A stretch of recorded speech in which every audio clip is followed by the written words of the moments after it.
नमस्कार दोस्तों, स्टोरी वाला के नए एपिसोड में आपका स्वागत है। आप सुन रहे हैं मालवा रियासत की राजमाता अहिल्याबाई होलकर की कहानी का 10वां एपिसोड। पिछले एपिसोड में आपने सुना कि वादे के मुताबिक राजमाता अहिल्याबाई यशवंतराव नाम के नौजवान से अपनी बेटी मुक्ताबाई का विवाह करवा देती है, क्योंकि यशवंतराव ने मालवा क्षेत्र को लुटेरों के आतंक से मुक्त किया था।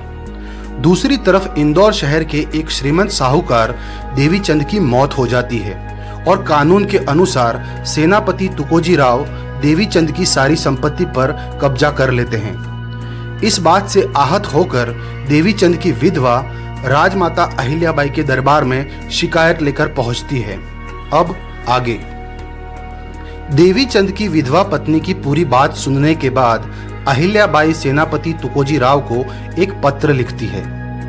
राजमाता अहिल्याबाई ने बिना किसी विलंब के उस पत्र के साथ अपने संदेशवाहक को इंदौर की तरफ रवाना कर दिया। साथ ही उस संदेशवाहक को हिदायत दी कि पत्र जल्द से जल्द सेनापति तुकोजी राव के हाथ में पहुंच जाना चाहिए।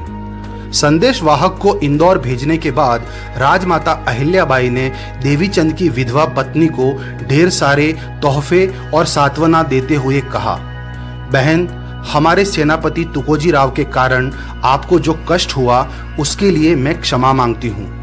मैं समझ सकती हूँ कि एक विधवा के मन की पीड़ा क्या होती है, क्योंकि मैं स्वयं इस पीड़ा को महसूस कर चुकी हूँ।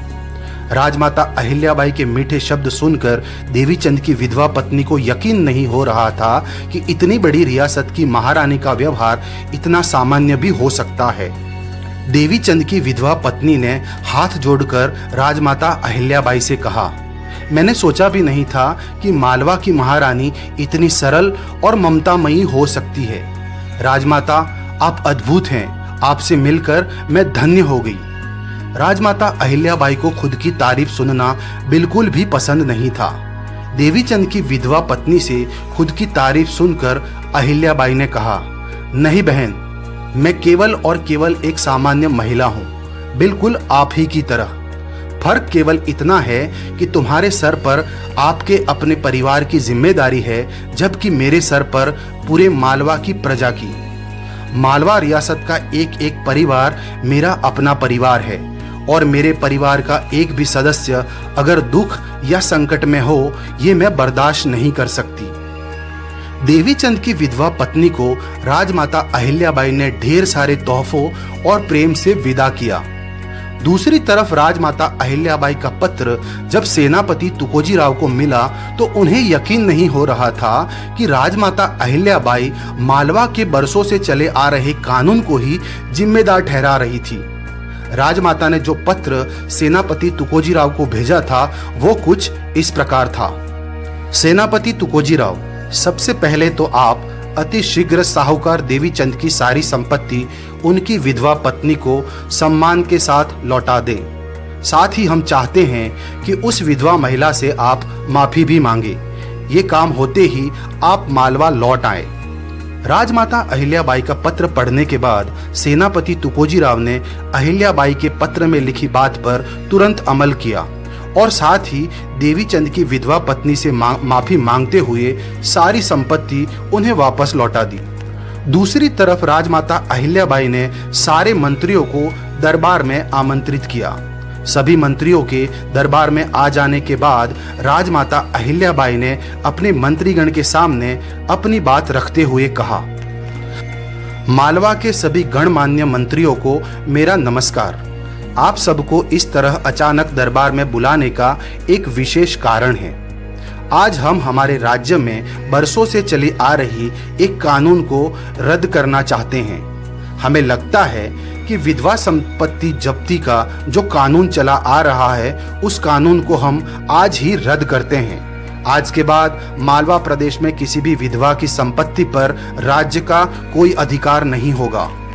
अहिल्याबाई का हुक्म सुनकर एक मंत्री ने राजमाता के इस आदेश का विरोध करते हुए कहा, राजमाता, क्षमा चाहता हूँ, लेकिन इस कानून को अगर रद्द कर दिया गया तो राजकोष में धन की कमी हो जाएगी और वैसे भी जिस विधवा से संपत्ति जब्त की जाती है उसके भरण पोषण का खर्च राज्य की तरफ से ही वहन किया जाता है और किसी भी विधवा के पास बहुत अधिक संपत्ति बिना उसके वारिस के होना उस विधवा के जीवन में आफत का कारण भी बन सकती है।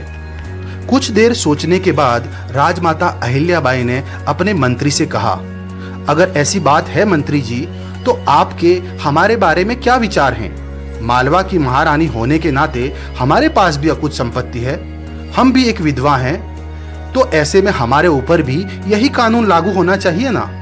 मंत्री ने हाथ जोड़कर कहा, नहीं नहीं राजमाता, आप मालवा प्रदेश की महारानी हैं, आप पर यह कानून लागू नहीं हो सकता।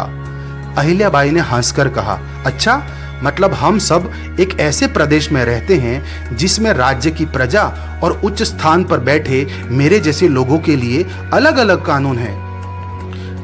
अहिल्याबाई की बात सुनकर दरबार में बैठे सभी मंत्री खामोश थे, लेकिन सबके चेहरे और हाव भाव से लग रहा था कि सब राजमाता अहिल्याबाई के विधवा संपत्ति के कानून को रद्द करने के आदेश के खिलाफ थे।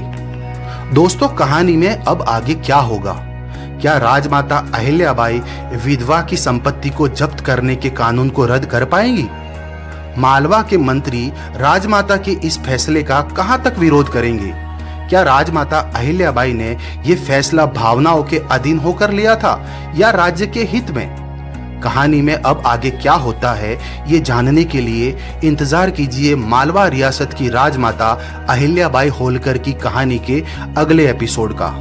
तब तक के लिए मुझे यानी स्टोरी वाला को दीजिए इजाजत, और अगर आपको ये कहानी अच्छी लगी हो तो इसे लाइक शेयर करने के साथ साथ स्टोरी वाला चैनल को सब्सक्राइब करना भी ना भूलें। जय हिंद।